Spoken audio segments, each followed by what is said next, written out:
course, this is on Revolution Radio at freedomslips.com. Today I've got a very exciting show for you, which I consider exciting because we're going to talk about Hawaii, a lot about Hawaii activists that are on the front line. And the first hour, I have a very special woman come on. Her name is Pua Case, who's one of those who have been on the forefront on behalf of Mauna Kea since 2010. And she's going to share her story about standing up for the sacred mountain, Mauna Kea, through music, chanting, singing, and teaching with Much Aloha.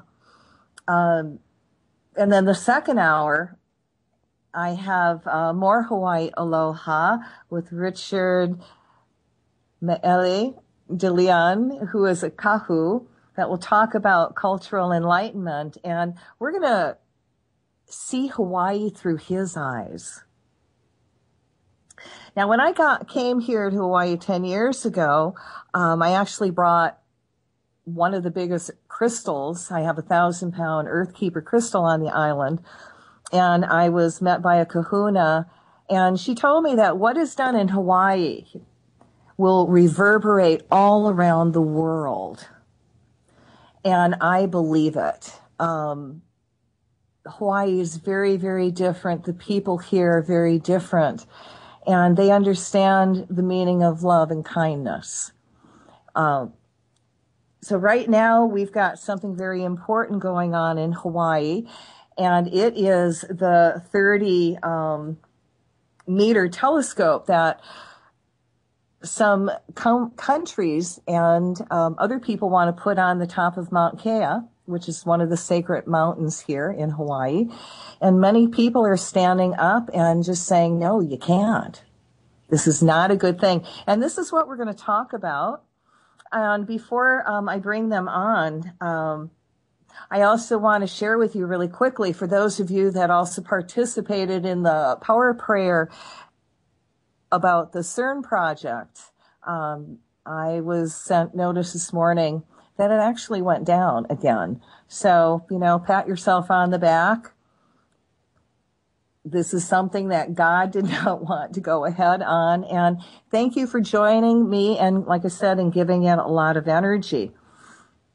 And for those, I want to talk really quickly to the reptilians out there. And if there is any newbies that doesn't understand the law of karma, don't mess with the show tonight, okay? Because if you do, and I'm just going to remind you how karma works, if it's for your highest good, and this is only if you mess with us, okay? If it's for your highest good that your karma comes back to you at least 10,000-fold, I'm going to go to the Board of Karma and ask if it can be done so. And gosh, they're my friends, guys, so, they usually say yes. And what this means is, usually when the karma comes and hits you, everything you touch is going to go wrong. Everything will break down, nothing will work. And I'm going to call to all the elementals, all the mice, the fleas, the rats, the bees, the snakes, the flies, the centipedes to infest your equipment. So it all breaks down.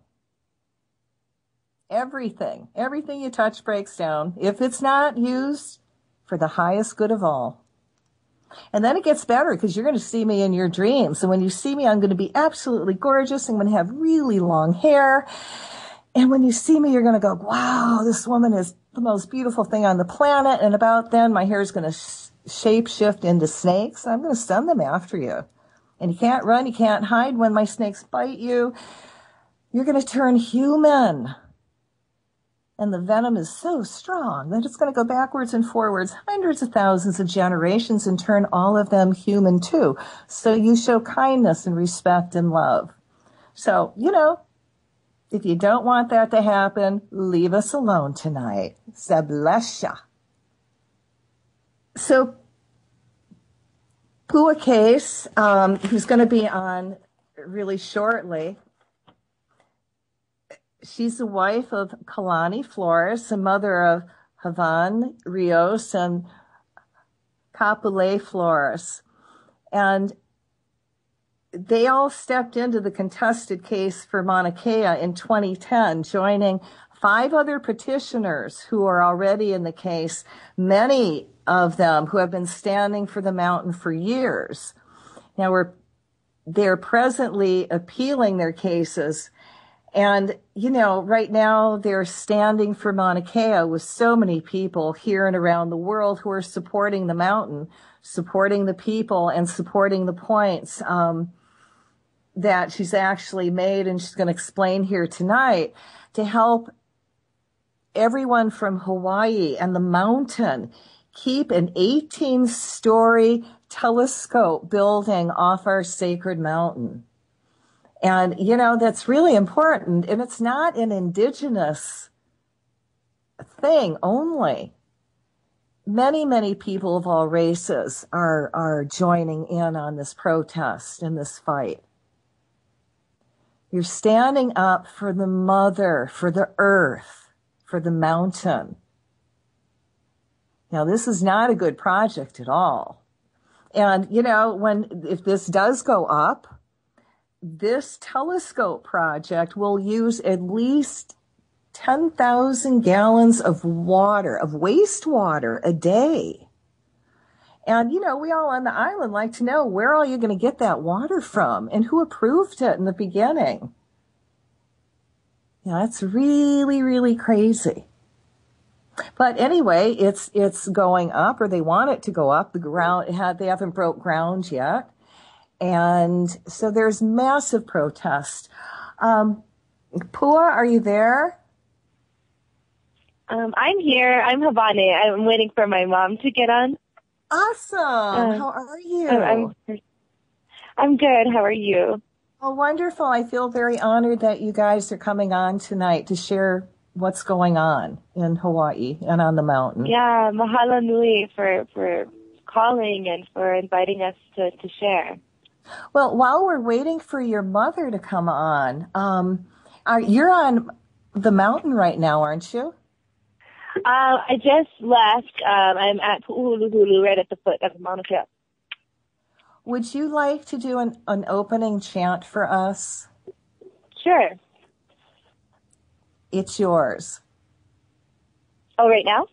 Yep. Sure, okay. This chant speaks about the different districts on the Big Island and how the different districts create a va'a or a canoe, and the sealant, everything that is sealed together by Mauna Kea. And so this is Malana Mai Ka'u. Malana Mai Ka'u me buna me hilo, hele mai kona me kohala me hamakua he taele o waipi o he kola o mahiki. He uka o ai mea he ava kawai hai. He kupe no kawa a o poli ahu. He pala Mauna Kea iluna. Pa'akua hivi I kiali I kawa. O hira I kahana ana hue. Hie. I got chicken skins with that. Thank you. Oh, mahalo nui. You have been singing a long time, haven't you? I've been singing professionally, I guess, for maybe 6 years, but I grew up singing and chanting and dancing, and so it's my foundation and how I can connect to my own place and connect to others. I think it has a vibration that is very constant and unwavering, and so that's why singing has been the catalyst for change in my life, the way to get the movement and the information out about Mauna Kea and many other issues happening in Hawaii, but it started with Mauna Kea. How do I pronounce your mother's first name? I have it spelled 2 different ways. I went dyslexic on me. Pua Case. Aloha, and I am on the line as well. Welcome, Pua. Thank you. Hello.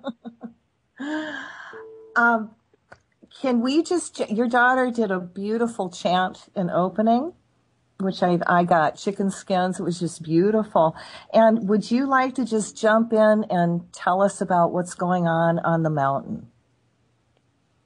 Well, I actually think that maybe Havani can speak more to what's happening on the mountain, at least from her perspective today, being that she was on the mountain this morning.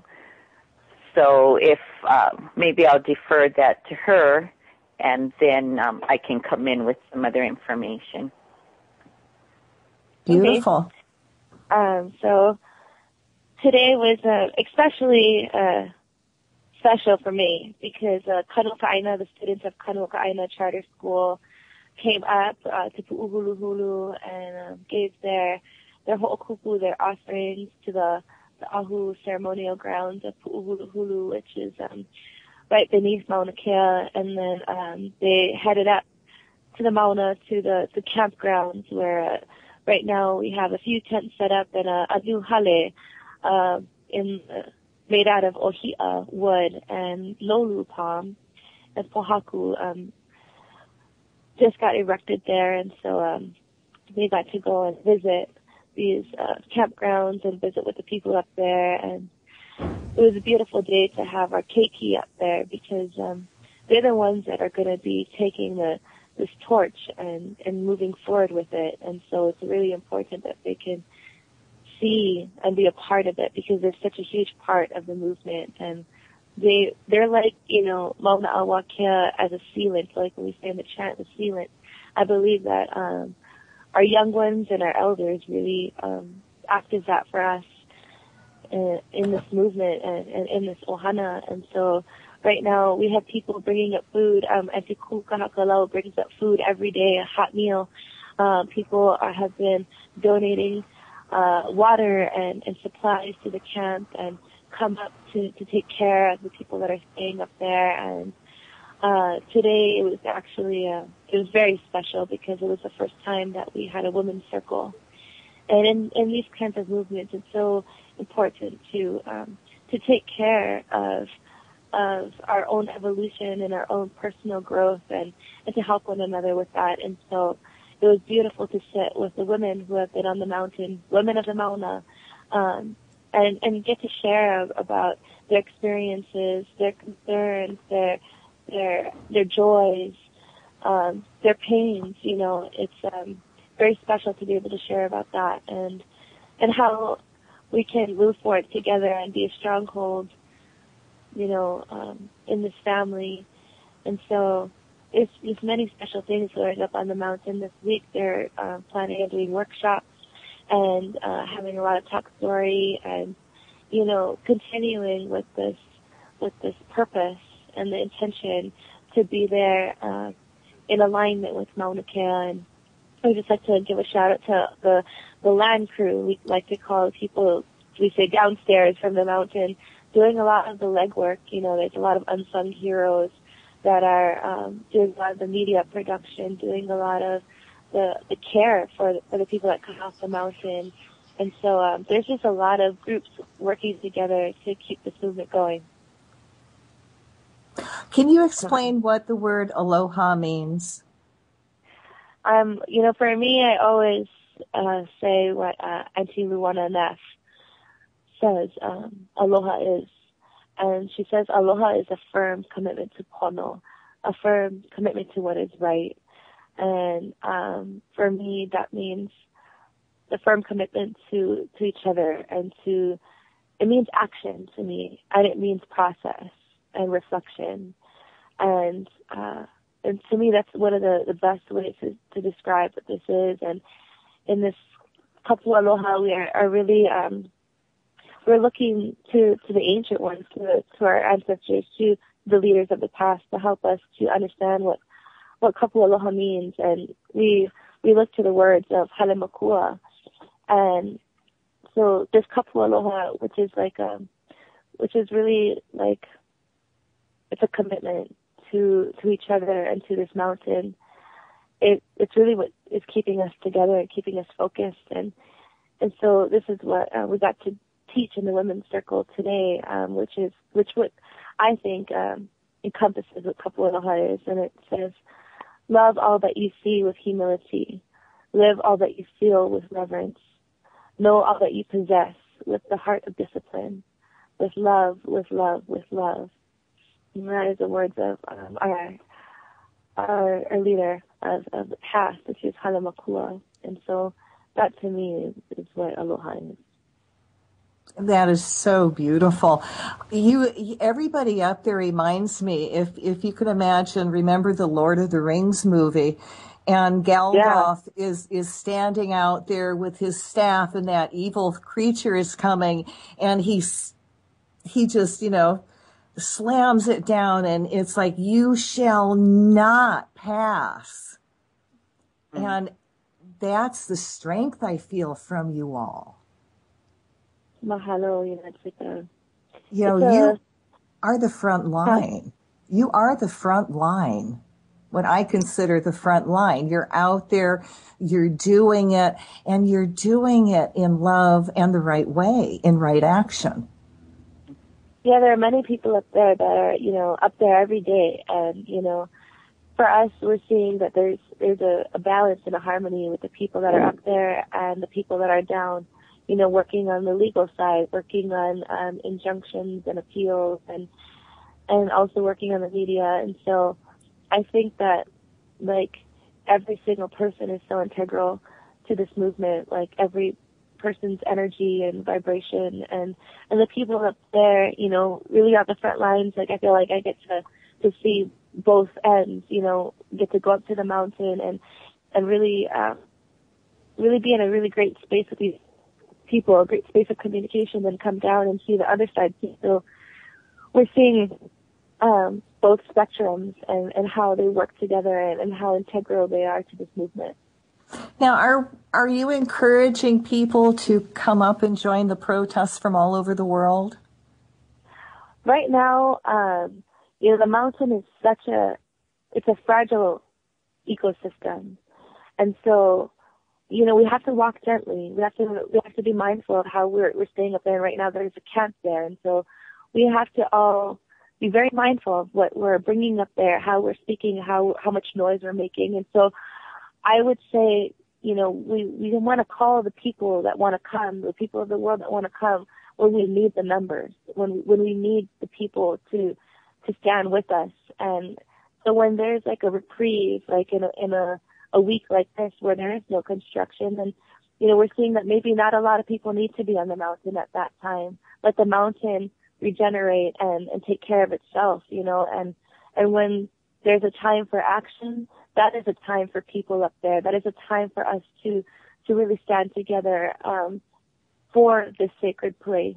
And so it's learning our place as humans in these sacred places. I feel like that's what's really evolving in this movement, is that we are learning how to be a community again, learning how to be in survival mode with each other again, and then learning how to communicate with the land and know when the land is saying, we got this, I got this, you guys can go and rest now. I can protect myself. I can send my own energy and my own elements to regenerate this ecosystem up here. And so it's about discernment, I think.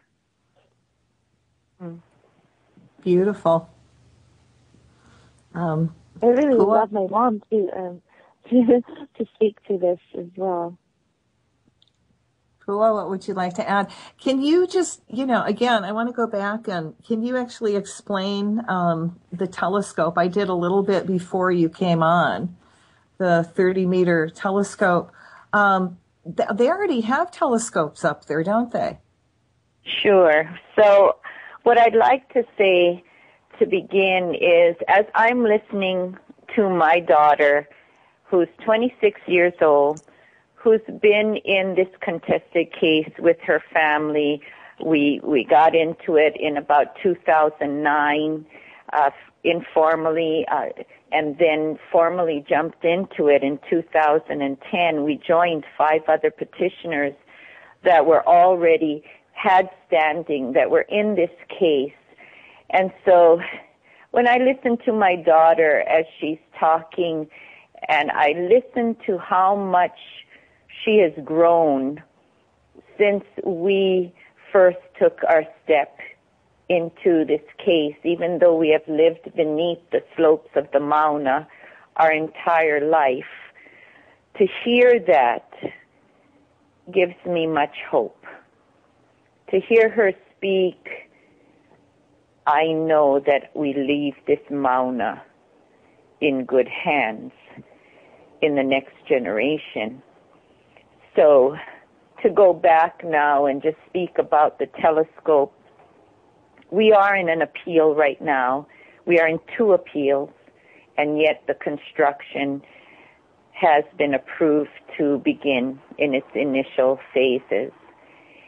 And there are 13 already up there. Yes, that is true. And the first one had a permit, and then the others were built, and then the permit was approved later. And what I want to say about that, when people around the world are listening, and they might be thinking about, where were we when those first 13 went up? I can tell you honestly, they went up so quietly that we almost, many of us, never even knew they were being built, except for a really conscious group of Native people of Hawaii and their supporters who always knew and who always stood. And if anyone wants to see that stance, you can watch Temple Under Siege. That will document that for you. But for most of us, even living on this island, we were almost unaware of what was going on until all 13 were up there. Can I say something about that? Sure. And if anybody says a word, I want people on the mainland to look at all those cell phone towers that are up all over the place and tell me, did you ever see one go up? Because when I've traveled cross country and it blew me away, all these cell phone towers, I don't remember seeing any of them go up either. And I believe this 30-meter telescope would have been quietly approved. You know, when University of Hilo, University of Hawaii at Hilo put in the application for the 30-meter telescope on behalf of the countries and Cal State, of course. And when they put in that proposal, I think that quietly, even though never met all of the criteria and so on that we are appealing, I believe the same thing would have happened, but for these 5 people who said no. This next one, so for all of you out there and you wonder why it is now that we are stepping in, the kupuna call it maha'oi. They say, when you invite someone into your home and you give them all you have, the best food that they can eat, you take them everywhere they want to go, and almost to the point where it becomes difficult for you to function with a guest there, but still you give, because that's how we are.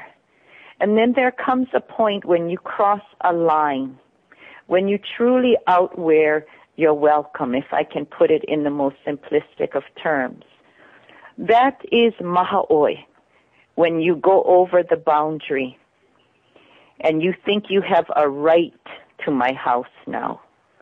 And I think that, in a way, is something that we have learned from the kupuna. This one was going to be the one too big, the one too many, the one that would cause the irreparable damage, because it doesn't just appear there. 18 stories is not going to just appear on the northern plateau. The construction, the destruction, the desecration to the very land itself, when you think about how immense 18 stories is to even begin construction, that is when you cross the line. You have taken the whole summit, we say. You have taken and flattened our summit with the 13. Now you want one more, but it's not just one more. And may I say to whoever's listening, when you hear that this is about science versus culture, that's a division that is being created.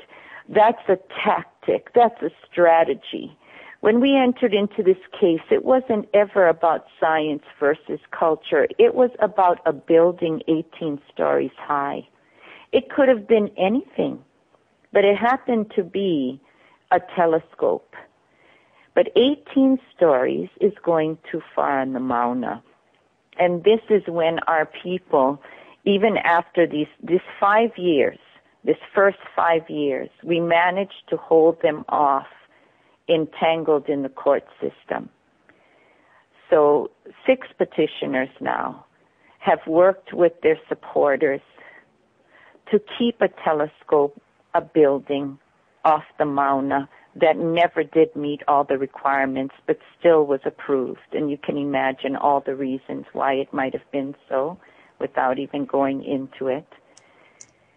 And now, after 5 years of keeping the telescope off the Mauna, just grassroots movement, just 5 people and supporters, now they have gone too far.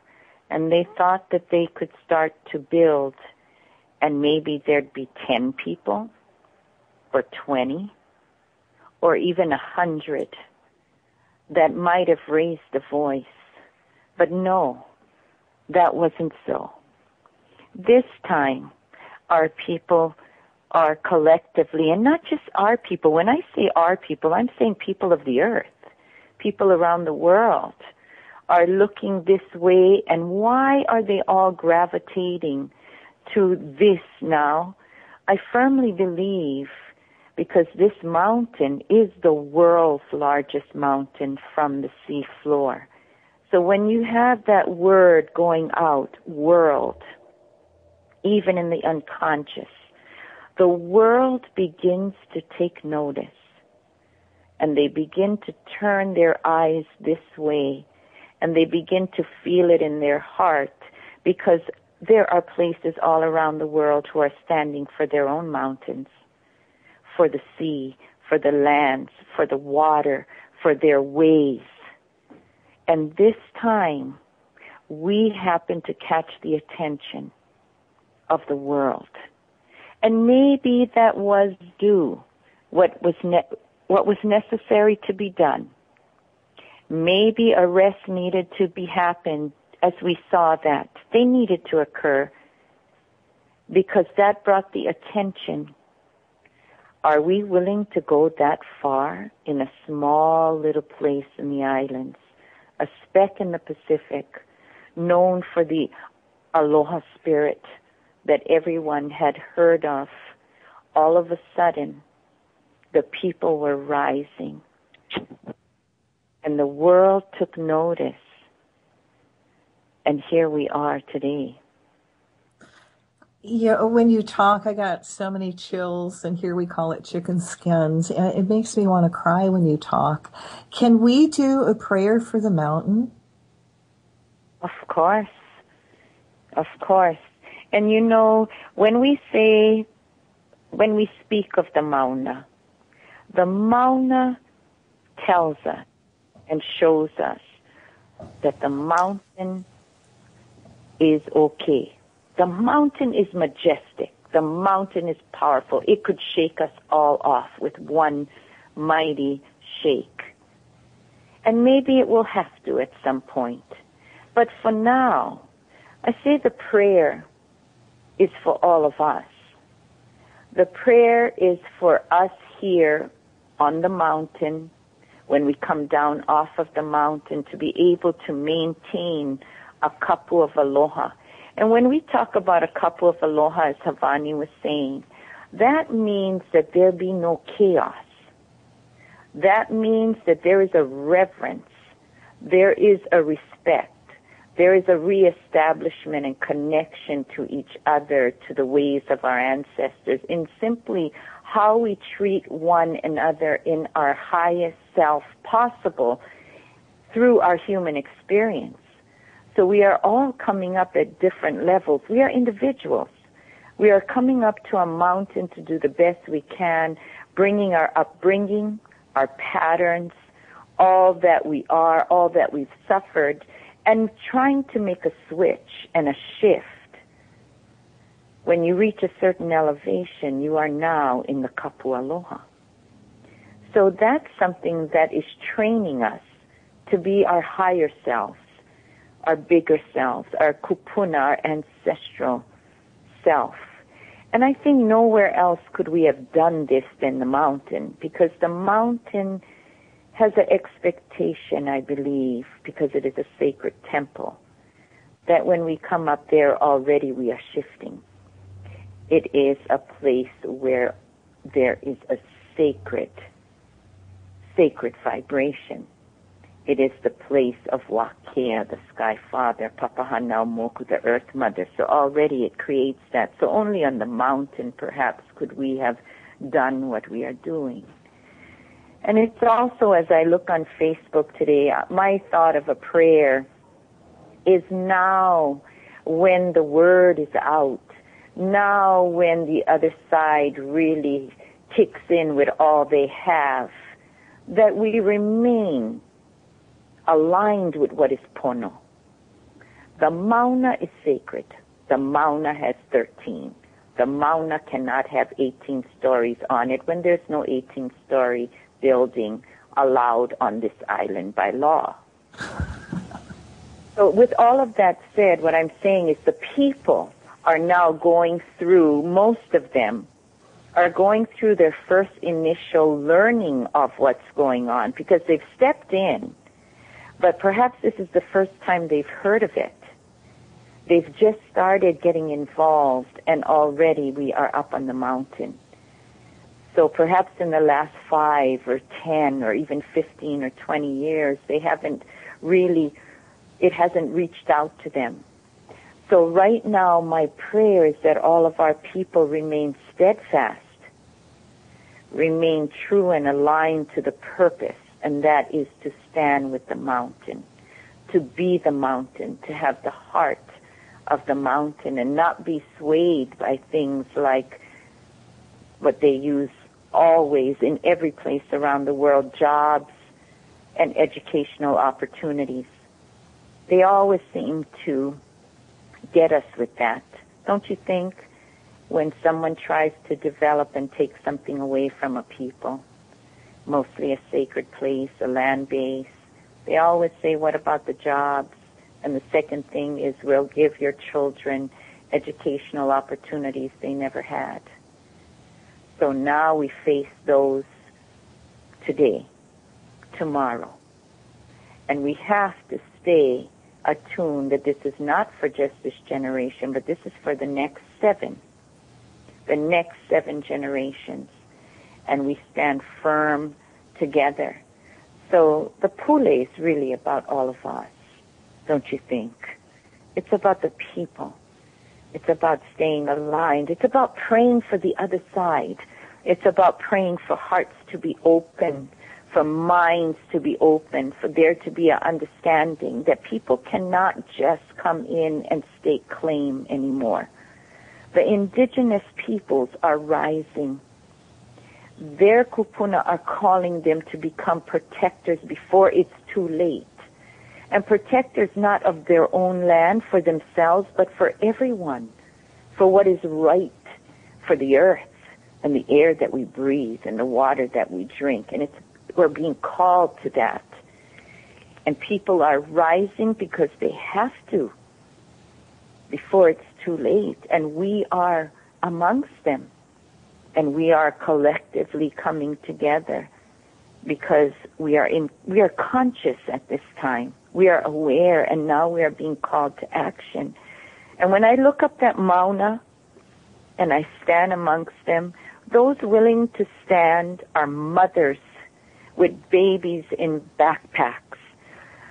Children are standing who are preschoolers to high schoolers.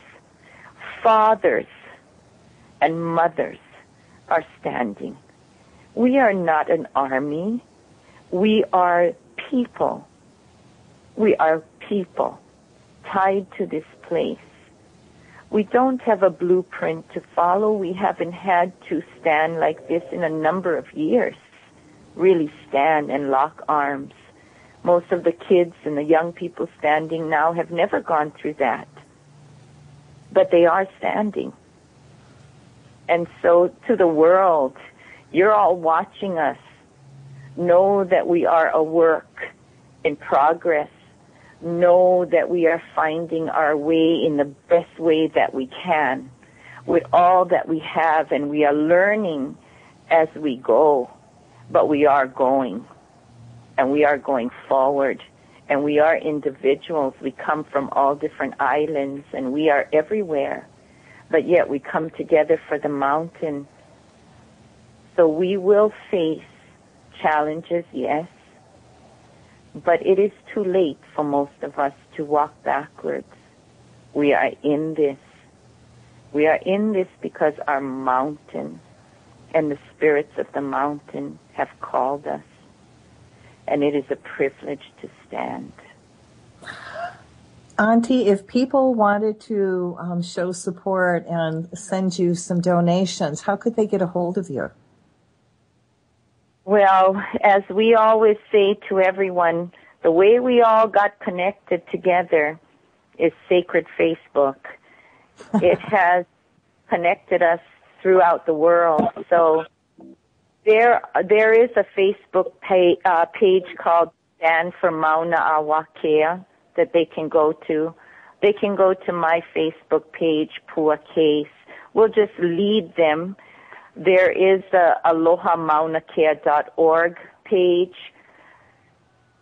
There are a variety of ways they can help. We have a GoFund, Mauna Kea GoFund right now for bail money and for things like that. And I think the best way is to just contact us, and then we can lead them to the best way that they can help us in this situation. Maybe it's letter writing. Maybe it's helping us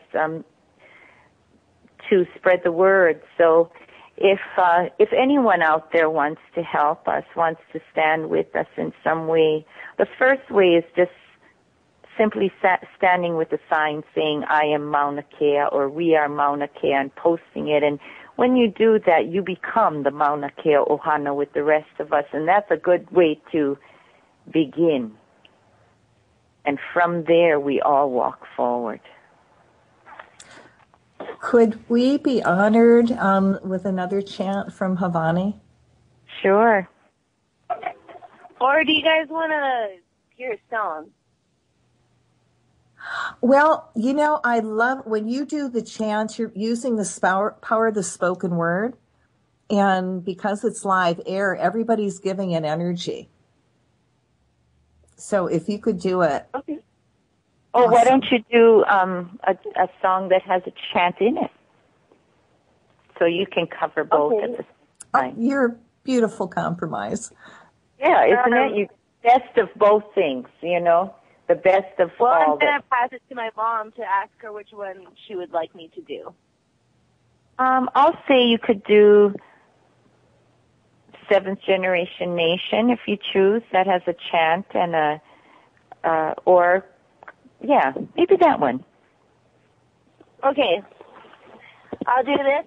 And this is a song written by my mom, and it's Seventh Generation Nation, and it speaks about the importance of our words and our intentions, our actions, because whatever we do here on this earth will affect the next 7 generations. And so we must look back to the last 7 and learn from what they did and what they didn't do, what worked and what didn't work, and forward in a good way, in a way that is clear and in alignment with the earth and the sky and with the creatures and with the oceans, with the water, with each other. And so I'll share this song with you guys, and then I actually have to get to a meeting for Mauna Kea in Hilo. And so this will be my my signing off, and mahalo nui for having me. And I am really honored to just be a part of this movement and be standing with all of you around the world. And so here is for all the warriors rising across the nation, across the ocean. This one's for you. Aloha.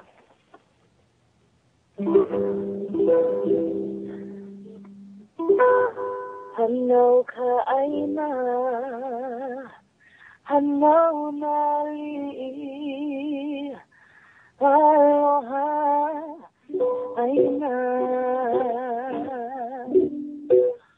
Oh, I come from a long time ago. Who followed the bright starlight side, the right side we know. You might think that I come from a race in the place, no lane, but I say that I'm from the land of main command. It's all I know.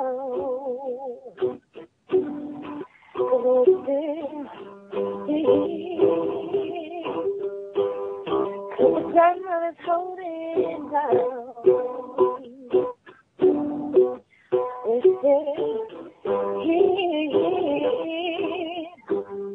to the grandmother's out.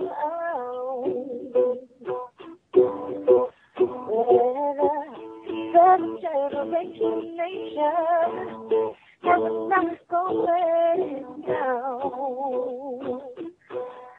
I said, well, seven generation nation has not going down.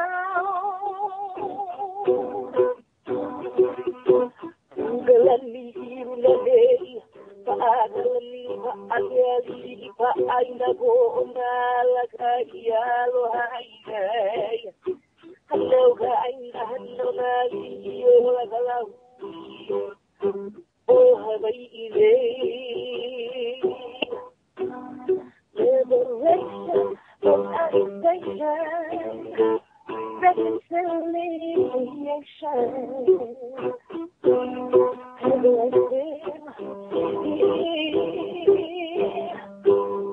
Cause the grandma's holding down.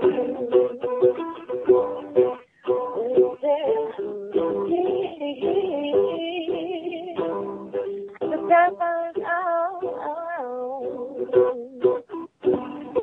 I said, well, seven generation nation, and we're not going down. I said, well, seven generation nation, and we're not going down.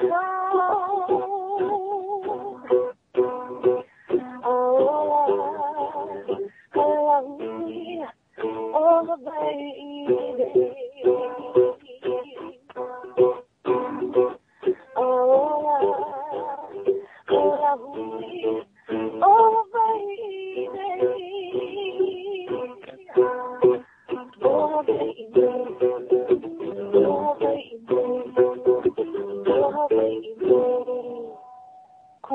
Mauna. Ew. Mahalo nui again for having me. I actually have to head out, and we're going to go into a planning meeting. But again, mahalo nui for the time to share and the space to share, and mahalo to my mom for the wisdom that she shared, and mahalo to you for opening up a path for us to communicate with the people of your land and the people of this nation and across this ocean. Just, if you're going to post pictures, please be mindful of our movement to stay in aloha. Please no profanities, and please no gestures that aren't in alignment with our movement here. We're trying to stick to a good way, in a good vibration. So we are Mauna Kea signs. They're so awesome, and mahalo to everybody standing. And please hashtag TMT shutdown, hashtag protect Mauna Kea, hashtag we are Mauna Kea, and please on Instagram please tag at Protect Mauna Kea. Please tag me at Hawaii Music, and continue this movement going. Keep it trending, keep it rising, because it's going to take everyone. It's going to take us all. Mahalo nui. Mahalo. Aloha. Mom? Aloha. Mom? Yes. Hi. Oh. Are we still on? I'm not sure. Hi, everybody out there. Are we still on? Yes. I accidentally muted my. We're like, do we talk or do we not? Or oops, sorry. Thank you. So I can give you kind of a just what we're doing right now. Okay, I'm going to sign off. Okay. Okay. All right. Aloha. Continue. Thank Okay. you. Aloha nui, mahalo everyone. Aloha. So just a little bit of an update, like immediately what we're working on. There's a Board of Regents meeting at the University of Hawaii on Thursday. That will be a special session, and we'll be all there to present our testimony. And then we are also petitioning our own Office of Hawaiian Affairs to be more proactive, to actually step in for their people, those that they represent, which are the Native Hawaiian people, and to assist us in many different ways and to stand with us. And those are the things that are happening immediately. But for all the listeners out there, if you go on Facebook or YouTube, for right now in this 1 week, we've had a reprieve. And of course, the TMT, 30-meter telescope corporation, called for that halt, not our governor, who had gone up to the mountain to see for himself and feel for himself, but the TMT corporation. And that gives them a week to bring out all that they can to sway our people and divide us and try every tactic and strategy to do that, because they have millions to work with. I can tell you that in the 5 years that we've stood so far in this case and kept it from being built, we had no lawyer and we had no money, but we had faith and love for one another, and we were in a deep Pua Aloha between the 6 of us and all those who supported us. And we still managed, and we still did the best we could. So now we have this week where everything will come at us from the other side. And we are ready because we are pono, and we are moving, and we encourage our people to remain steadfast. And on Monday, construction is due to begin.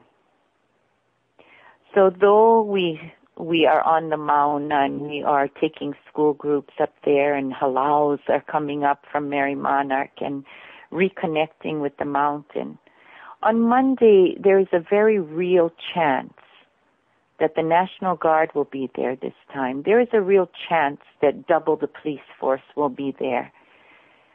And there's a real chance that many of our people will be there as well.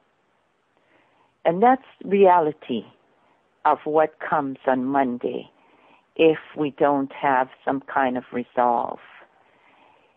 And a halt just until the appeals are heard. That's all we ask, just follow the law. Just follow the law. If you don't believe the mountain is sacred and that we have a birthright to keep that sacred, and if you don't believe that it will impact our water table and the aquifer, then you don't believe that. But can we just say, can you follow the law? And all the laws and statutes that have been broken along the way, can we take another look at that? all the approvals that have been given, no matter what arguments, what points we made to counter that, it was still always an approval. So with that said, can we just take a look at that? And can we halt until those appeals are done? And if we can't, then we'll be on the mountain on Monday. I'll be there on Monday. I'm sure Havani will be there on Monday. That's what we need your prayers for, everyone. No matter what side you're on, if you think you're pro TMT, this is what I say to you. Is there no place in the world that you feel so connected to that you would stand for in your own homeland where you have put your feet upon? Oh, Auntie, we've run out of time. All right. Aloha, blessings. I'm just grateful for the time you gave us. And you're welcome back anytime. Yes. Mahalo nui, and thank you, everyone. Just pray and love you all. Honor. Bye-bye. Well, aloha, everybody. This is Cathy Bilsky, the Quantum Leap, Let Light Unite show on Revolution Radio at Freedom's Lips. And, you know, this is a listener-sponsored station. So nobody gets paid for any of the work. It's all volunteer. And we really, really appreciate all the donations that you send in. So just go to their website and, you know, check out their donation button. That's really easy, not complex. And, you know, even a little cup of coffee, everything adds up. And if it wasn't for you all, we wouldn't be on the air and we wouldn't be bringing such wonderful people on like I did today from Hawaii. And, you know, nothing would be possible. So, and like I said, what goes around comes around. And if you're having money issues, it's so nice to donate. And you're opening up space that allows the Creator to fill it in with abundance that you need. And that's how it works. And you can check me out also at my website at www.angellighteom.com. That's ANGELITEOM.com. And I have a lot on the website. I have a lot of wonderful healing tools made out of rocks and stones and crystals, and they glow in the dark. It's a really wonderful way to take people out of pain. Anybody can be a healer with them. I also have a couple books, and it's just, you know, they help you remember what you've forgotten. You can also check me out on YouTube. I've got a lot of my power prayers out there and done a few power prayers with Roseanne Barr. And one of them's really funny. I have to say my Quantum Leap prayer. She's funny. So if you're going to listen to that prayer, Quantum Leaping the World into Enlightenment that Roseanne and I did, yeah, I just tell people, go ahead, laugh, because she is funny. And when you're done laughing and the prayer's all done and you're in this really high state, then go back and you know, press the restart button, close your eyes and give the prayer energy, because it's actually, you know, showing us what we can become as we quantum leap the world into enlightenment. And we have Richard on. Aloha, Richard. Aloha. How are you today? Very good. How's everybody? Well, we're doing fine. And we had Pua come on earlier and Havani do some chants for us. And now you're going to share a lot of Hawaii, and we're going to see it through your eyes. And but tell us about you a little bit, okay? Well, my name is Richard Maele DeLeon. My educational background, I have a marketing degree from Indiana State College in Muncie, Indiana. And I lived in the mainland for 10 years. But what I do is I was a olapa, which is a dancer, and a ho'opa, which is a chanter, for many, many years until I was ordained by the Lakota and the Cherokee Nations as an ordained minister. Wow. What is the meaning of, oh my goodness, see, I got my notes here. A kahu. Did I have that right? A kahu. Yeah, a kahu is just one of a spiritual person, enlightenment, or the shorter term of kahuna, which is all different levels. But since I'm a minister, I use it in that form. So it's about trying to find balance within ourselves and in a higher consciousness, but also with cultural background. Or we say to pono, to find balance. Why do you think people come to Hawaii?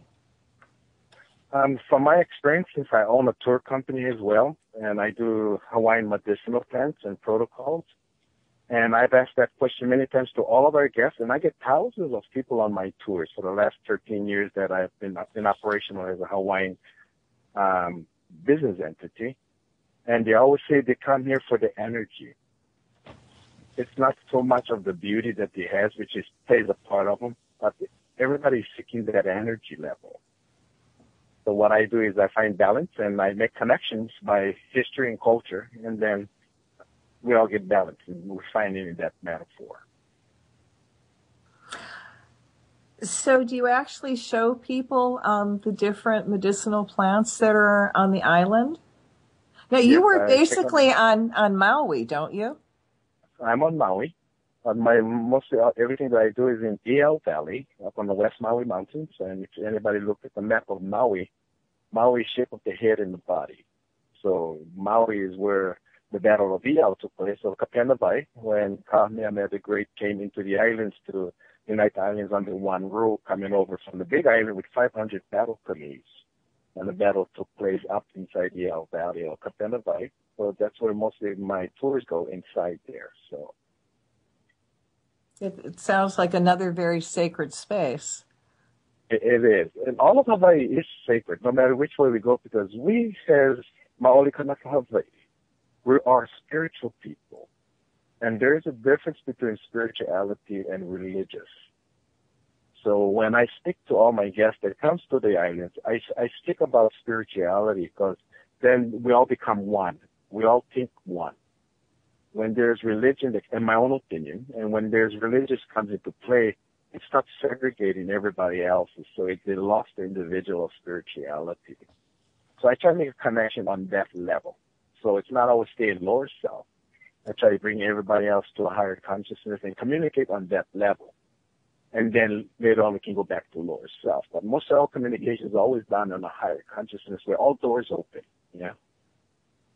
Well, I think that's really important because of what is actually happening and the protest on Mauna Kea and why everybody is doing it in right action.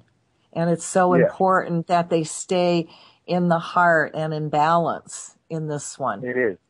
And that's why everybody uses the term kapu aloha. So it's about love. And if anybody's seen on the news per se and what's happening, and you see all the law enforcement and we who are protesters of, sharing our right to protest. But everything is done in aloha because that's what the Hawaiian people are. It's about aloha, unconditional love. We can agree and disagree on issues, but as long as aloha is always into play, that forms the balance and the communication is much better. Now, Richard, you're an activist from way back. And when I moved to 37 years. Whoa, okay. When I moved to the island 10 years ago, one of the stories that I was told that, and I ended up down in Na'alehu on the Big Island, that down south, the government tried to put something in that you also protested in and stopped. Can you tell us what that was? Well, what they started to do way back there in the I believe it was the later 70s, that they was going to use South Point for one of their Star Wars facilities, and they needed community input, so they had to have a environmental impact statements and then go around the community and have public hearings on it. Well, the public hearings was held at, if you know what Mauna Kea is, this is the old theater that used to be there. It was held inside the theater. And everybody had to sign up that they wanted to speak and give their opinion. And that's when I found out about what they was planning to do. And the same format, when I looked at their readings that they have at Mauna Kea, was the same plan that he was trying to get them to South Point, to the T. Everything was the same. It was a photocopy. So I just said, I remember this very well. And my question was, when it says that it's going to give 140 jobs, I asked that same question in the late 70s. What is the criteria for the job application? And not one local was qualified to fill that spot. Well, what do you think? They're still using the same thing. What do you think of the bribes that they're giving to the OHA? Well, I call them bribes, okay, to OHA. Well, that's the truth, because the truth will set us free, yeah? They're very consistent on doing what not people want. It's always what they want. They're always hitting the agenda like anything else. Well, OHA is Indian Affairs, Hawaiian Affairs? Office of Hawaiian Affairs. It was set up by our United States government to handle our internal affairs here in the island. Richard, I keep calling them OHOs. I'm sorry. OHA. I Office know. of Hawaiian Affairs. That was a play on word, Richard. Okay, I see. Thank you very much. Okay, continue. Sorry. Yeah, so like I said, everything is always about money. The agenda was always like that. And it's always putting the people against each other. The same thing when we protested the Hilo Airport, when they was going to put the airport on Hawaiian Homes land, and they were supposed to pay $300,000 a year in rental fee. Well, they never paid for 20 years. So 55 of us went to Hilo Airport and shut it down.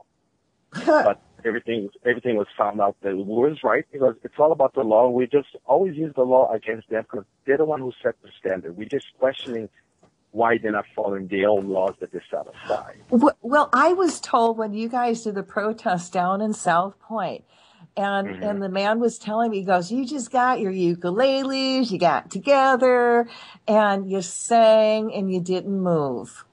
And they didn't know what to do with you. Yes. So this is kind of the same thing going on the mountain. You know, I mean, it's a lot. It's the same footprint. It's the same floor plan that was at South Point. They call it Star Wars plan. They just moved it, waiting for the people to come down. They talked about one of us not here anymore, but we're still here. This is our home. We're the generations, and the next generations are coming up still as strong as you can see from 10-year-olds all the way down to 6. So no matter what happens, we will always be here. We will always voice our opinion. You know, we're not against science, but we're against irresponsible science. We can't coexist. You know, they keep saying that, you know, for instance, the 30 meter. Chile is building a 39 meter. I mean, it's obsolete already. You're spending billions of dollars for something that's already obsolete. You know, this statement is, we need the skies because it's clarity. It's the high tops of the mountain. It's nice and dark. But we got satellites out there already with scopes on. You know, we don't need what they're doing, but because it's a hidden agenda that they are using it for, I said, like the same thing they did at South Point, and using it for missile defense is what it really is going to be. Nothing else, and nothing to do with science. Well, is it true that they will use at least 10,000 gallons of wastewater a day? Yes. It's just that everything they say is going to be contained. Look at that for the same thing that the oil companies are using. Everything they say, oh, we got it contained. But look how many accidents that there are. All it takes is one. Look at the grounds already contaminated with all the oil that's been spilled. So science can't tell us that it's going to be safe. The track record is already there. It's history. They can't change history. We're already seeing what they can do. And it's the same thing. It's the wastewaters, everything that they use from cleaning of telescopes. They keep saying it's going to be contained. But the containment is man-made. when anything that is man-made, it's common sense. Something will happen. That's true. Can we say Fukushima? Exactly. That's the biggest. That's the same thing. Everything that they say already has a track record that's very poor. It's not working. So for us being in the middle of the sea, which is limited in land and resources, for them to say that it's going to be contained, we haven't got that luxury to believe what they want to say. Because all it takes is one oops, and that is it.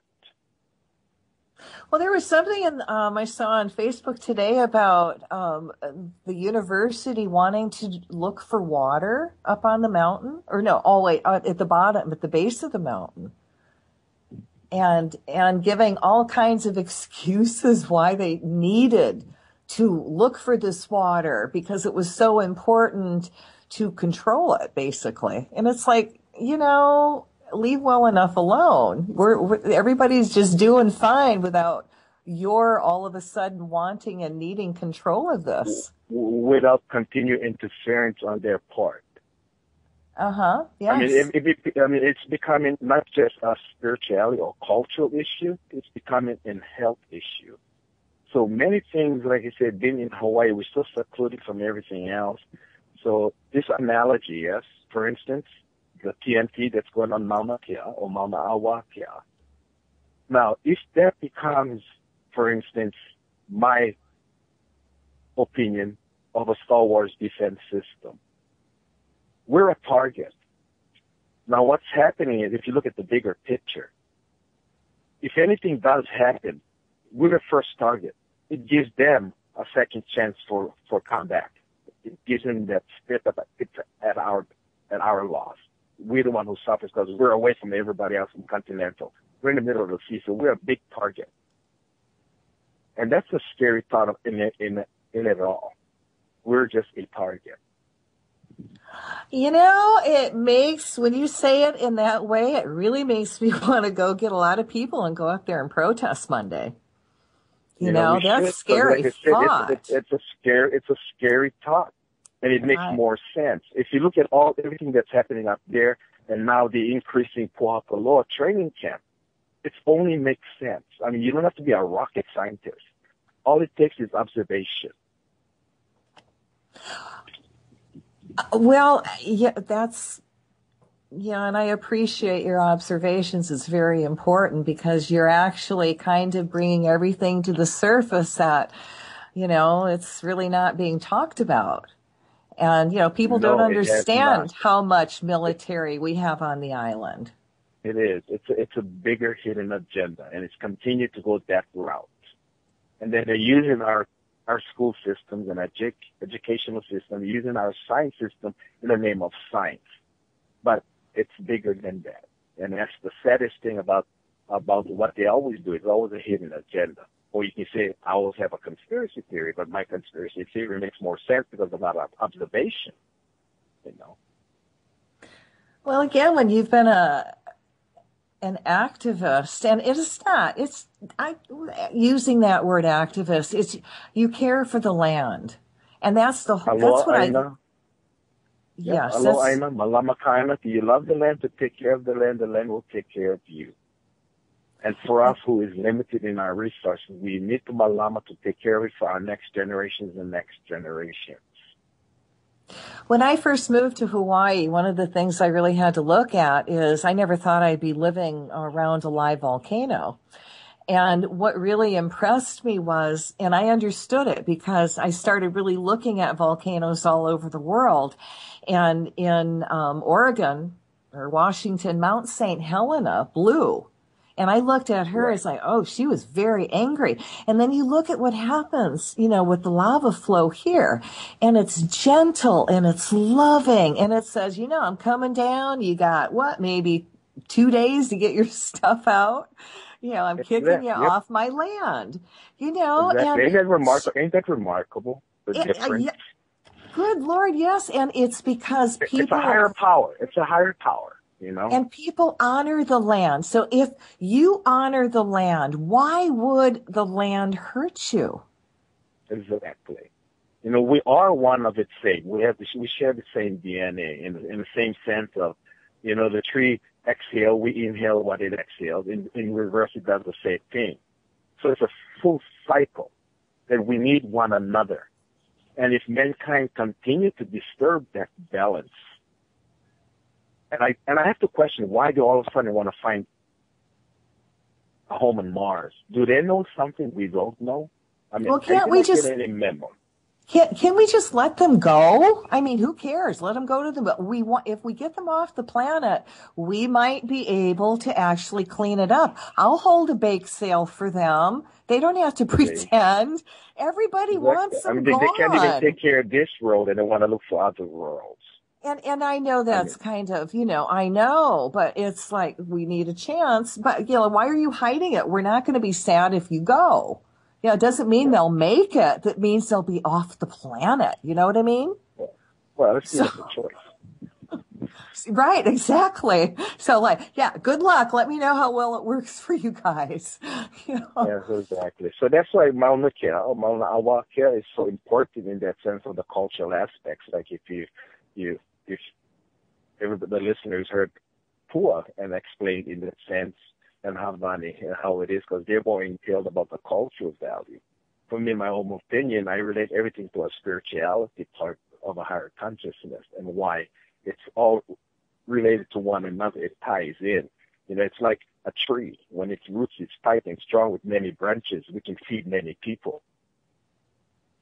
But you've also brought up the hidden agendas. So you're giving another total side of what's going on the island. Yeah. I have heard that you're a beautiful chanter also. Is that true? I do some, yes. Would you honor us by doing a chant for the land? Sure, you know, but, you know, Oli Aloha is the basic chant of a greeting. So greeting is always important because it sets the standard of who we are. So when you greet in that metaphor, it's always respecting one another. And it goes like this.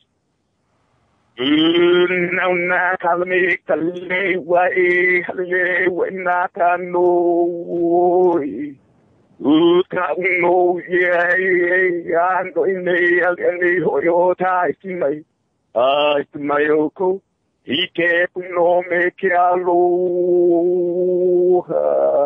aloha aloha.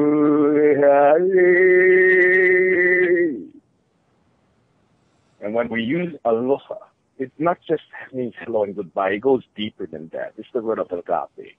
You know, it's a biblical thing from the beginning of time. So even from way back in ancient chants and all the stories and how Mauna Kea, for example, of all Polynesia, what they looked for, it's the focal point of all of Polynesia. In all of the different chants, Mauna Kea is always inside of it. So that's why we need to stand up for Mauna Kea, not just as Hawaiian people, but the world. Because we can show the world the energy of aloha and true love. We can protest. We can disagree and agree on things, but we don't need violence because we are the people of aloha. Absolutely. It's one of the many, many things that I love living here. And I've not ever experienced community like I have here. You know, the people, the friends that you meet, you know, you understand pono and forgiveness because you keep seeing each other over and over again, huh? Yeah, I mean, it's like, it's an island thing. You go in circles, you know, it's the same thing I told our little kids when they started to, in a different metaphor. You know, they're still in the car 2 hours later. They have to pass you again, so why steal the car, you know? Get right. Yeah. So, you know, people, if you have not come to Hawaii, it's a beautiful place to come to, you know, the air, the water, the food, the people. And it is a very spiritual place. And people, a lot of people. We want to keep it so for the next generations and everybody else coming here for all these 125 years. You know, I've had many people on my tours being here 20, 30 years ago, and they really felt hurt in the expressions. They said, you know, there's so many changes, even though we cannot change progress, but you can be quality progress, be responsible and things, and there is always balance. We cannot go back to where it used to be, but still be responsible in what we do in our actions for our next generation and everybody that comes visit Hawaii. I call that enlightenment, when you're conscious enough to care about the planet and the people. And I always say, as you know, when somebody's spiritually connected, because they are loving and kind. And, when they're not, they act differently. Yeah. So, sharing, like I said, everything is different. Sometimes I say, I thought Oprah Winfrey loves to come here because she's an energy person, so she comes here to renew her energies. So it's the same thing, it's all about energy. And I keep telling everybody, even on my tours that I do, I use a battery analogy. You got positive and negative. It controls that entity that makes things work. And what holds the in-between to make it work is water. Without the water, battery dies. Same thing with ourselves, our body is the world. So water is very important. So for TMT, in that sense, in that essence, going to disrupt that balance of our aquifers by their construction, even though they keep saying it will be contained, they're going to do this and that. All it takes is one accident that's going to disrupt that balance. That's going to affect everyone that lives here.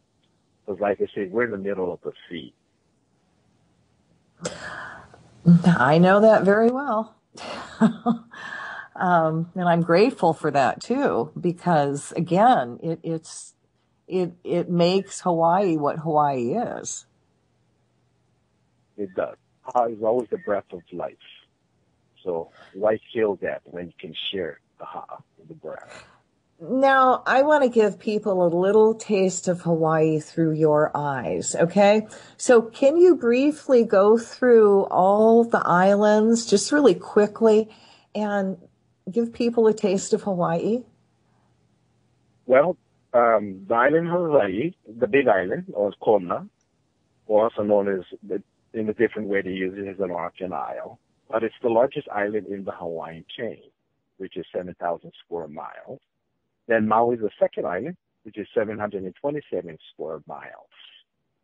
So, but what makes our island so unique? For instance, if you look at Maui, it looks like a woman, a head and a body. If you ever look at the island of Kaho'olawe, which is one of the other islands, it looks like a fetus with its knees tucked in. So we say Maui has given birth to Kaho'olawe. And at the same time, Kaho'olawe was used as a bombing target. All those years until we protested it, they got it back into the state hands. So it's one island to the next that seems like we're following and chasing everybody else. Honolulu, of course, the gathering place, or the capital now. But Maui, Lahaina, used to be the capital of Hawaii until 1959. But we can debate on that 59th state, the 50th state issues, which is a whole different story. Then, of course, when we have Honolulu and Kauai, the island of Niihau. So we have, even though the 8 islands, but there's actually 137 islands in the Hawaiian chain, 1,500 miles all the way up the North Pacific Islands. So we still need to protect our resources because we use so much of them because it's a tourism state, it's an agricultural state. So we haven't got that luxury to be not careful about our resources when it comes to our water. But that's what sustains us. It's life. Well, what's the difference, what would you say, between Kauai, which is the last island, the big island on the chain, and the Big Island? If you're going to bring a tourist. The difference geologically is it's younger, but it's smaller. The Big Island is still growing, so that's one place that people can still understand scientifically or spiritually, because it's still growing, it's alive.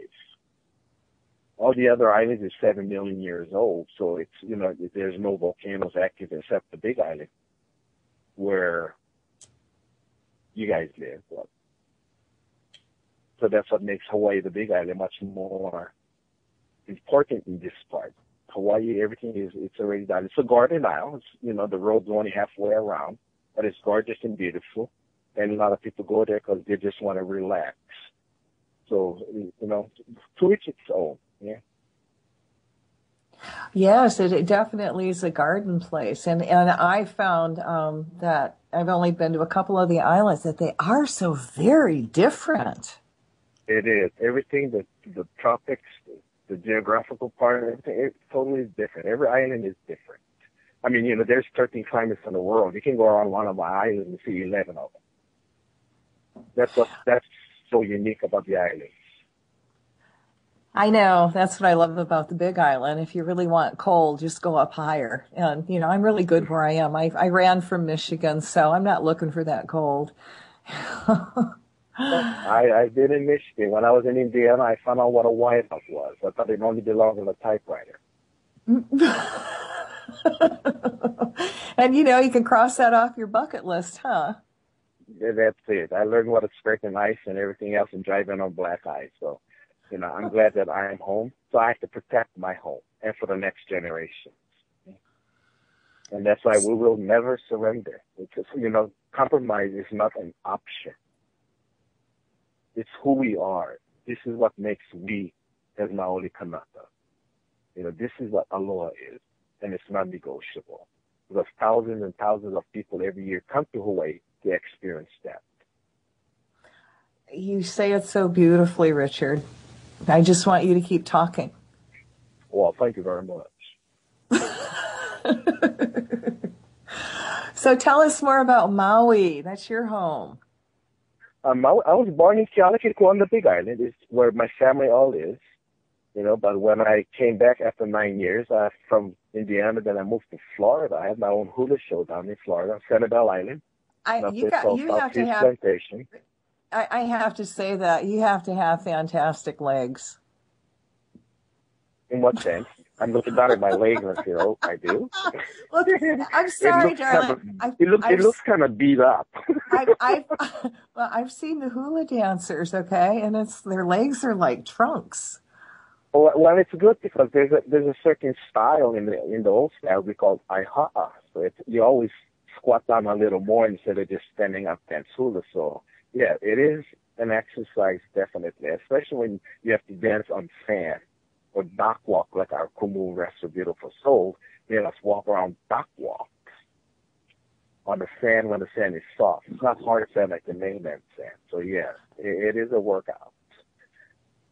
But it's also beautiful. So Maui is very beautiful. I moved here after that because the economy was much stronger. Even though there's cultural things differences, we still have to live and survive. Yeah. But like I said, everything is about responsibility. So be accountable. What is your favorite spot in Maui to take people? Maui, Hana is beautiful because it's a 10-hour duration and it's deep into the rainforest where all the waterfalls are. But all of Maui, because the focal point of Maui, because like I said, it's shaped like a head and a body for a woman. So, women are very, present in their metaphor. Yeah. So it's about sharing.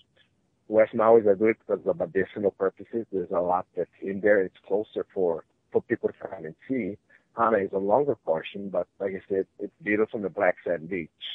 Maui is Kea on the south side is 28 miles of beach, more so than any other island. Big Island is still growing, so the beaches are limited. But it's still beautiful because you get to see the natural part of Hawaii. And it's more about self-sustaining when it comes to fishing and anything else. So Molokai and all the other islands for local families as well to survive is much better because the fish is much, much more until they start out fishing and everything else is out of balance now. So that's what's happening. Everything is becoming out of balance. We're just trying to put things back into balance. That way for future generations, they have something. I mean, we go to one end of the road, it comes to a dead end. There's no place else to go. I mean, it's not like the mainland where you can drive for days and days and days. So we need to malamo take care of what little that we do have spiritually. Well, I think we've reached a point, like I mentioned earlier, that, the line in the sand has been drawn and it's you shall not pass. It is. I mean, we've been turning the other cheek for 125 years. Our kupuna, who signed the petition when they were trying to annex Hawaii to the United States, lost their vote because of the vote, it's because our kupuna, our elders, already voted. That's why we stand today, because what they did back there in 1844 gave us the right to continue to do what we're doing today. And let's carry that legacy that they left us and the responsibility that kuleana, what we continue to do, and we will continue to do it to the next generations and generations and generations. Like I said, there's no place else to go. This is our home. And if anybody simply don't like the way the culture is, they can stay where they're at and bless them many more. Yeah? Don't come here and change our livelihood and our cultural value. I agree with you on that. And, I feel very blessed that I've been accepted all these years. And that's what it is, the politics that made us fainted. I mean, you can see how self-sufficient we can be by how fertile the land is. Everything is set up to bring in everything from food, everything else. It's driving the cost up. Our people cannot even live in their own homes. We get forced to move away to the mainland. My oldest girl lives in North Carolina because she couldn't afford living there. Yeah, I understand and many that. of our children doing the same thing. And it hurts all of us because this is our home. When I lived in Indiana, after a while, I have to tell my kids they cannot hug people. Really? And that Why? broke my heart. Because people take it the wrong way. Well, yeah, coming from Michigan, I really understand that one. So I had to teach our kids that they cannot hug people that they don't know no more. Because in Hawaii, you're always hugging. It's the way of life. Yes, it is. Even if it's sharing the ha. So I've seen that life, and I choose to live this life where our kids can share their love with one another with no guidelines, but just with pure aloha. Can you tell me really quick what the Idle No More movement is? What is that, dear? The Idle No More movement. Have you heard that? I don't know more? Yeah. Yeah, I don't know more. It's universal. It's becoming, because it started off with the First Nations and everything else. It's just that we're all now on the same page. We're not going to sit back and let corporate America dictate how we live thousands of miles away. So by saying I don't know more, we will not idle. We will voice our opinion. We will stand strong. Stand firm together as one. And that's what Idle No More started off from. No more idling. It's all over the world. And you can see that by all the actions on the TV, everything comes out all over the world. They're saying enough is enough. I think it's awesome. I honor that, and that's why I give it a lot of energy. Yeah. So that's what we do. This is what we try to do, but always kapu aloha. We always share the aloha. Even though we can agree and disagree, like I said, but you still share that aloha, the common bound, because that's what's going to make balance. And that's what's going to open the doors to communicate. And you need to communicate to find balance. Or we say ho'oponopono, to find balance to make things right. So we emphasis, even on the Mauna Kea, kapu aloha is about love. It's our sacred mountain. There's no place for hostility or anything else like that. So it's sacred ground. So only love we speak of. So when we get arrested, there's no violence. We do what we need to do because we're taking care of our mother. And in that metaphor, you'll do anything for someone to rape your mother in that force. This is how we see our land. It's our mother. And as Maoli Kanaka, we will protect our mother at all costs, but with love and aloha. Our grandparents always say, kill with kindness. And we've proven that when we went down to Hill Airport, the National Guards and 50 caliber machine guns and the governor Ariyoshi flying overhead on his helicopter. We couldn't react to nonviolence. If you look all over the world, they only react because there's violence involved. If you show love, they don't know what to do with it. And it's proven. We have proven it. We see other places now starting. So we can set example to everybody that's disagreeing or agreeing around the world. Ferguson, for example, we can be nonviolent. it will work. Love our enemies. And the worst one, loving them even more. Because they need all the help they can get. You know, I taught my kids from the beginning, it's so easy to see fault in people. But let's look for the good in people and bring that out. If we can bring good in out to everybody, there'll be much more better balance. We wouldn't have anarchy or chaos because everybody's so simply looking for fault in people. Let's begin looking for the good because it's there. Because our core has put this in us individually. We have that light, but it's been so darkened by all these other negative energies that we can make that light bright again. But it's by example. So for me, I do that all the time. I try to. Sometimes you turn the other cheek, sometimes you get upset, but you always have to find balance and ground yourself. I use water. I step in. Every morning I go down to the beach where I live in Kihei, and I just clear myself.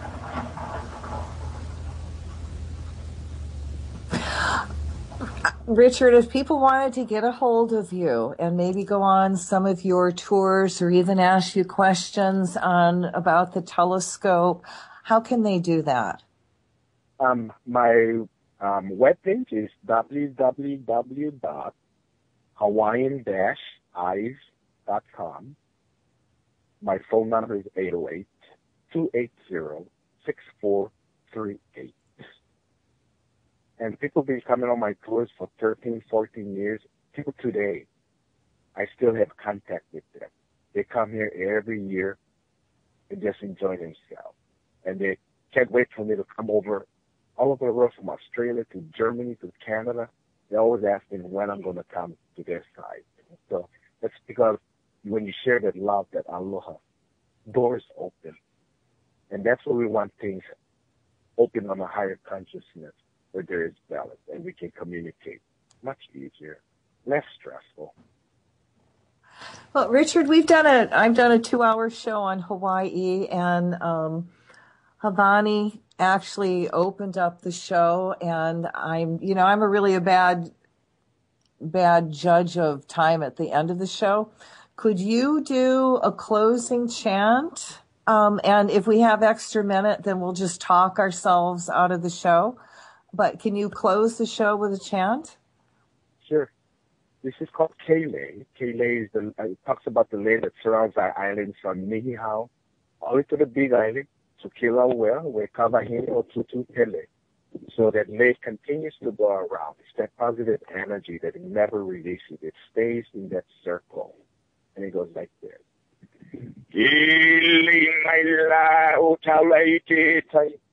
O ta malama o ni wa mali amali wa pai tai ni inu mai la na la una we tai no na we ta no kina ta vai no ta lui kila we uai ke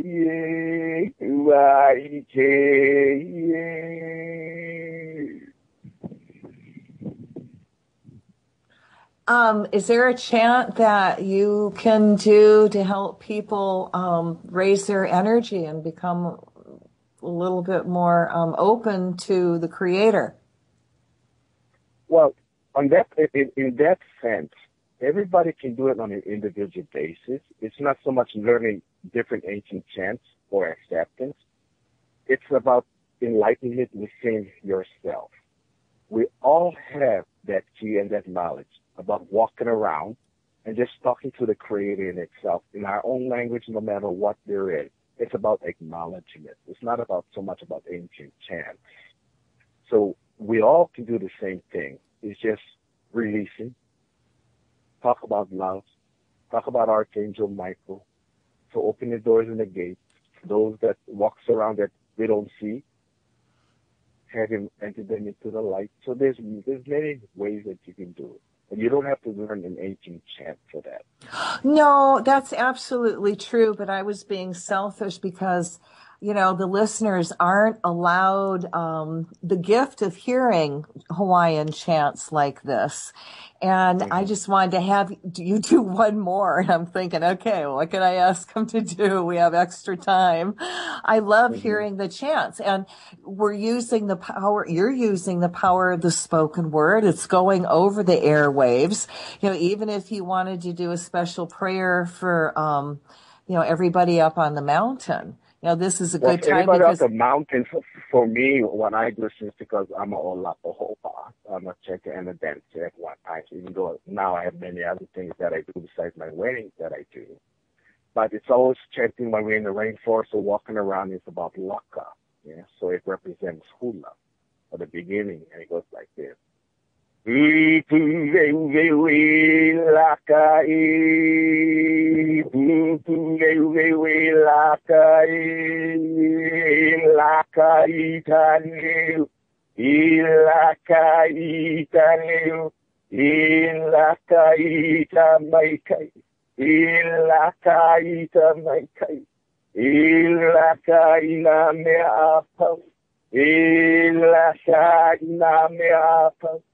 Maunea Kea Aloha, Maunea Kea Aloha. And that's what we do when we walk into our rainforest, because it comes from the trees, everything else that's green and flourish. That's nature. Yeah. And when we talk about spirituality, we talk about nature because it's a living thing. Yeah. And that's where we draw our energy, our mana from. Anything that lives, breathe, the air, the wind. Yeah, I wish people could actually see visual of you doing hula, or, when anybody does hula. And it is so beautiful. The movements are so flowing, and it's always honoring all and nature. That's what it's all about. It's all about, yes. And when you see a group doing it, all in harmony, perfect harmony, it's just that's a good amazing. answer what everybody got to see, to experience just happening from last week for the Merry Monarch Festival. So now people don't know what the Merry Monarch Festival is. What is that? Merry Monarch is every year. It becomes a competition. But it represents King David Kalakaua, our last king, also was known as the Merry Monarch. He brought hula back into the culture.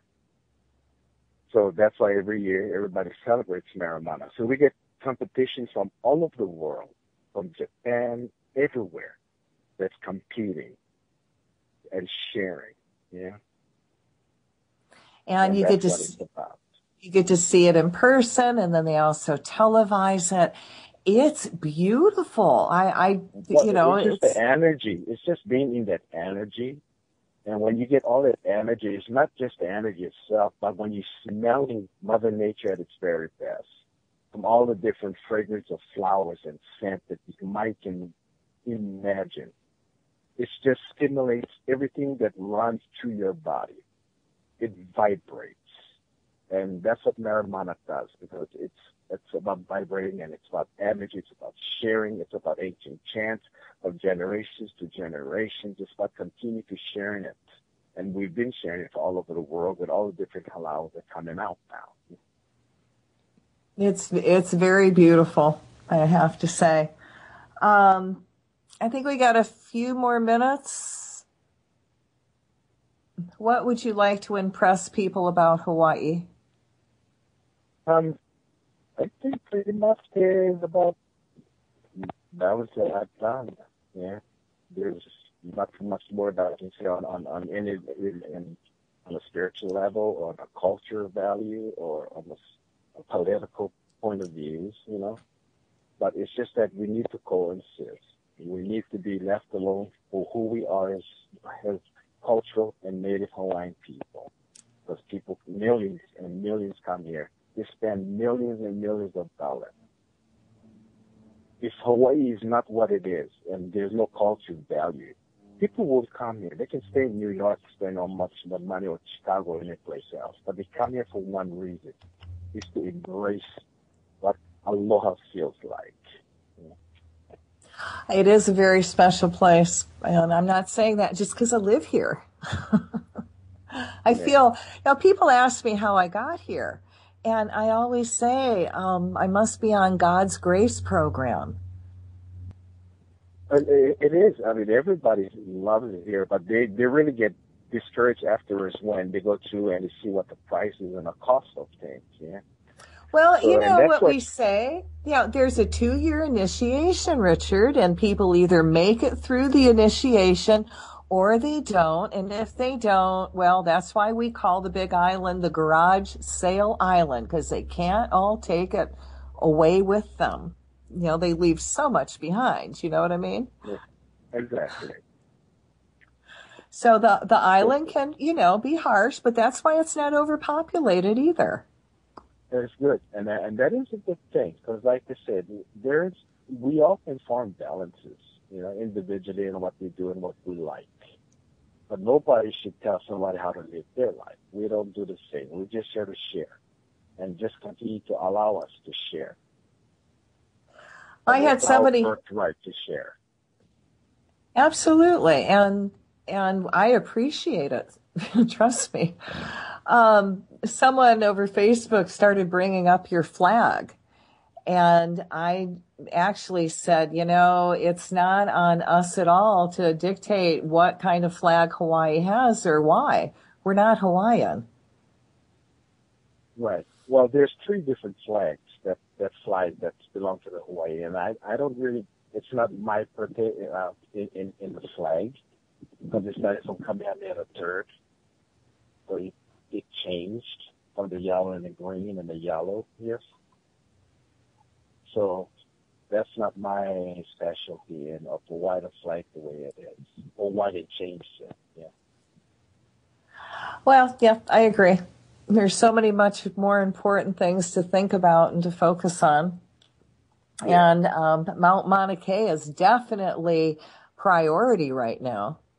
It is priority because it's the pickle of our case. It's and what it really is if this is allowed, and our Office of Hawaiian Affairs allow this to happen, and if the state allow this to happen, every conservation in all of the United States will be in danger. And that's why we're trying to make sure that this does not happen, because it's going to set a negative precedent around the world that our conservation land will never be protected for what it's supposed to do, because they will change the rules in the middle of the game. And this is why Mauna Kea is so important, because it's our conservation. We're just questioning the 8 criteria that they set aside for conservation and why they are not following it, even though the first lower court says it did, like Pua was explaining. And yet the opinion is different, and we're trying to get it to the higher courts. But meanwhile, people are not playing by the same rules. They want to do construction without having all these other issues answered before it happens. So that's why we're out there protesting, because they're not following by the guidelines that were set aside by their own constitutions and by the state laws. And everybody keeps saying about HRS, the Hawaii Revised Statute. And even our police officers, they're always quoting all these things. Well, the Hawaii Revised Statute is not United States law. It's kingdom law. So for them to keep reciting the HRS, they're acknowledging that the kingdom of Hawaii exists. And that's a fact. Well, should we call that unconscious competence on their part? It is. I thank you very much, Richard, for coming on. And if people, again, wanted to talk to you, I guess we're out of time. Thank you. Thank you. Aloha. Aloha.